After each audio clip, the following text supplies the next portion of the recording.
BJP ಸರ್ಕಾರಕ್ಕೆ ಚೇತನ್ ಅಹಿಂಸಾರ್ ಅವರು ಸಾರ್ವಜನಿಕ ಸೇವೆಯಲ್ಲಿ ತಮ್ಮದೇ ಆದ ಛಾಪು ಮೂಡಿಸಿದ್ದು, ನೊಂದವರ ಪರ ಹೋರಾಟ ನಡೆಸಿ ಅವರಿಗೆ ನ್ಯಾಯ ಒದಗಿಸಿಕೊಡುವ ವ್ಯಕ್ತಿತ್ವ ಹೊಂದಿದ್ದಾರೆ.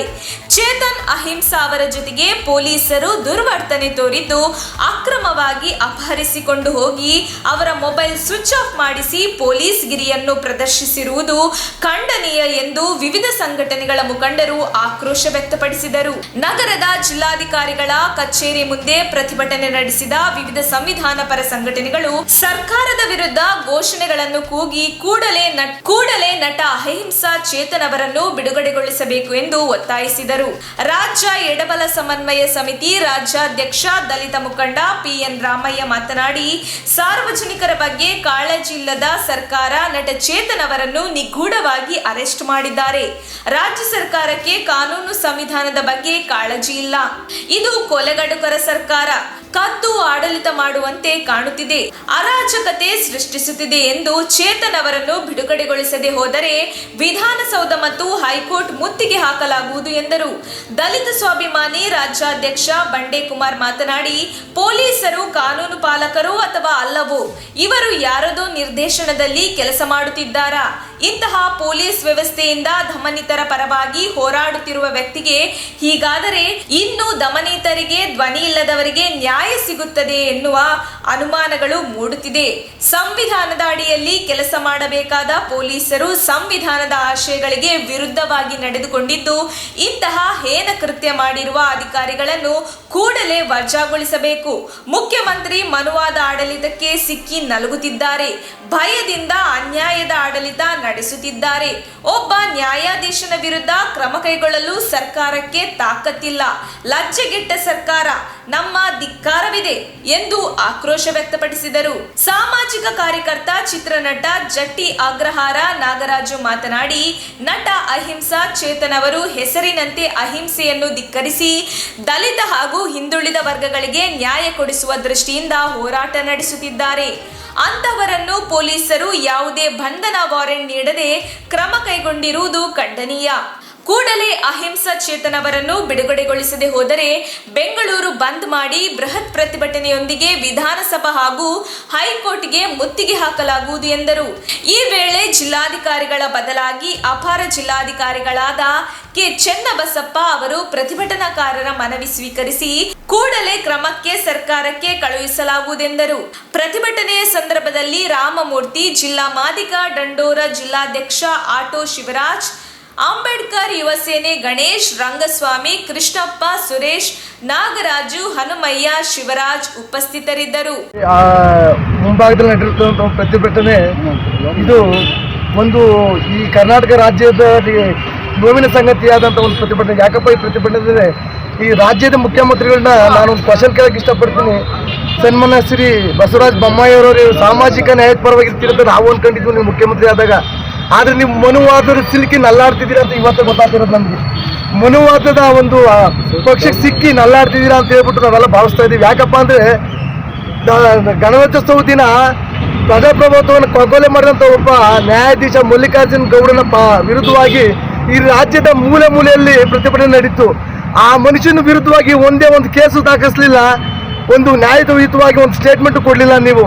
ಇವತ್ತು ನ್ಯಾಯ ಮತ್ತು ಸಾಮಾಜಿಕ ಹೋರಾಟಗಾರ ಒಬ್ಬ ಅಹಿಂಸಾವಾದಿ ಅಂಬೇಡ್ಕರ್ ಅನುಯಾಯಿ ಚೇತನ್ ಅಹಿಂಸಾ ಅವರು ಒಂದು ಸಾಮಾಜಿಕ ನ್ಯಾಯತನದ ಒಂದು ಪೋಸ್ಟ್ ಆಗಿದ್ದಕ್ಕೆ ಸುಮೋಟೋ ಕೇಸ್ ದಾಖಲಿಸಿ ಅವ್ರನ್ನ ಅರೆಸ್ಟ್ ಮಾಡ್ತೀರಾ? ನಿಮ್ಮಂಥ ಲಜ್ಜೆಗೆಟ್ಟ ಸರ್ಕಾರಕ್ಕೆ ನಾನು ಧಿಕ್ಕಾರ ಹೇಳಕ್ಕೆ ಇಷ್ಟಪಡ್ತೀನಿ.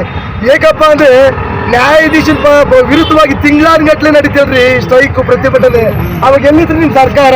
ಯಾಕೆ ನಿಮ್ಗೆ ಅವಾಗ ಸುಮೋಟೋ ಕೇಸ್ ದಾಖಲಾಗಲಿ ನಿಮಗೆ ಅರ್ಹತೆ ಇರಲಿವೇನ್ರಿ? ಬೇಡ ರೀ, ನಿಮ್ಮ ನಾಗರಾವಿನ ತಲೆ ಥರ ನಾಲ್ಗೆಲ್ಲಾಡ್ಸಂತ ಈಶ್ವರಪ್ಪ ಈ ದೇಶದ ಇದನ್ನು ಬಾವುಟನೇ ಬದಲಾವಣೆ ಮಾಡ್ತೀನಿ ಅಂತ ಅವಾಗ ಯಾಕೆ ಕೇಸ್ ಹಾಕಲಿಲ್ಲ?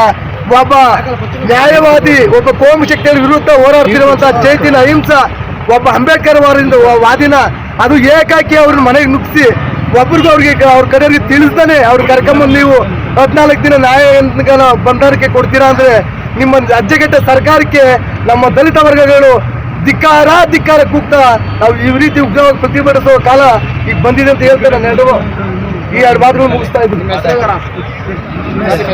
ಬಂಡೆಕುಮಾರ್ ದಲಿತ ಸ್ವಾಭಿಮಾನಿ ಸಂಘ ಸಮಿತಿ ರಾಜ್ಯಾಧ್ಯಕ್ಷ. ಕದ್ದು ನಿಗೂಢವಾಗಿ ಅವ್ರನ್ನ ಬಂಧನ ಮಾಡವ್ರೆ. ಈ ರಾಜ್ಯದಲ್ಲಿ ಪ್ರಜಾಪ್ರಭುತ್ವ, ಕಾನೂನು, ಸಂವಿಧಾನಕ್ಕೆ ಬೆಲೆ ಇಲ್ಲ ಅಂತ ಮಾಡವ್ರೆ. ಅಂದ್ರೆ ಈ ಸರ್ಕಾರಕ್ಕೆ ಸಂವಿಧಾನದ ಬಗ್ಗೆ ಕಾಳಜಿ ಇಲ್ಲ, ಸಾರ್ವಜನಿಕರ ಬಗ್ಗೆ ಕಾಳಜಿ ಇಲ್ಲ, ಕಾನೂನಿಗೆ ಕೊಲೆ ಇಲ್ಲ. ಇದು ಒಂಥರ ಕೊಲೆಗಡಕರ ಸರ್ಕಾರ. ಒಂಥರ ಹೆಂಗೆ ಅಂತಂದ್ರೆ ಇದು ಕದ್ದು ಆಡಳಿತ ಮಾಡ್ತಕ್ಕಂಥ ಸರ್ಕಾರ. ಒಬ್ಬನ ಕದ್ದು ಒಂದು ನೋಟಿಸ್ ಕೊಟ್ಟಿಲ್ಲ. ಇವ್ರು ಯಾಕಂತಂದ್ರೆ ಇವ್ರು ಏನಾರು ಹಿಡ್ಕೊಂಡ್ರೆ ಒಂದು ಅರಾಜಕತೆ. ಇಡೀ ರಾಜ್ಯದಲ್ಲಿ ಲಕ್ಷಾಂತರ ಜನ ಅಭಿಮಾನಿ ಹೊಂದಿರ್ತಕ್ಕಂಥ ಚೇತನ್ ರಾವ್ನ ಬಂಧನ ಮಾಡಿರೋದು ಖಂಡನೀಯ.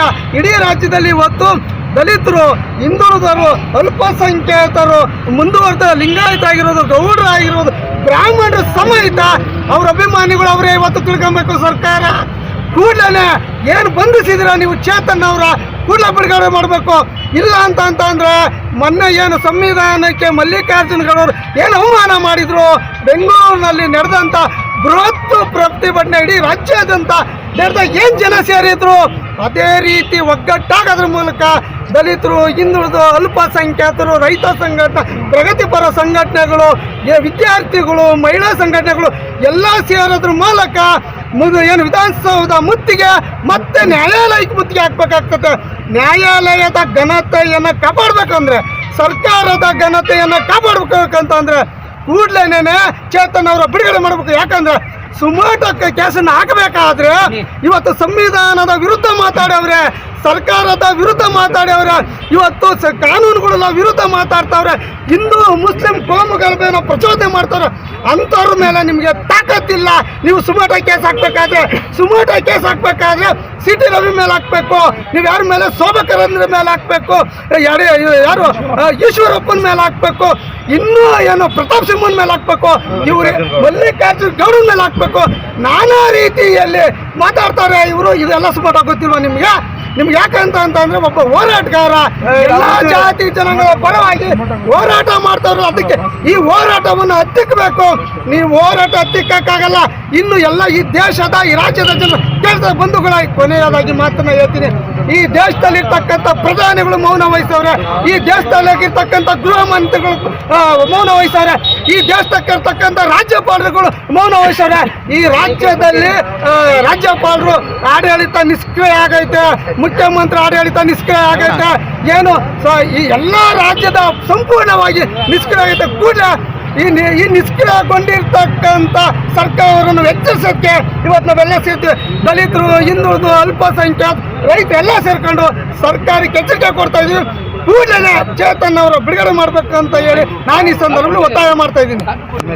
PN Ramaiah, DSS ಜಿಲ್ಲಾಧ್ಯಕ್ಷರು. ನಮ್ಮ ತುಮಕೂರು ಮಾಧ್ಯಮದ ವಿಶೇಷ ಸುದ್ದಿಗಳನ್ನು ನಿರಂತರವಾಗಿ ಪಡೆದುಕೊಳ್ಳಲು ಚಾನೆಲ್ ಅನ್ನು ಸಬ್ಸ್ಕ್ರೈಬ್ ಮಾಡಿ.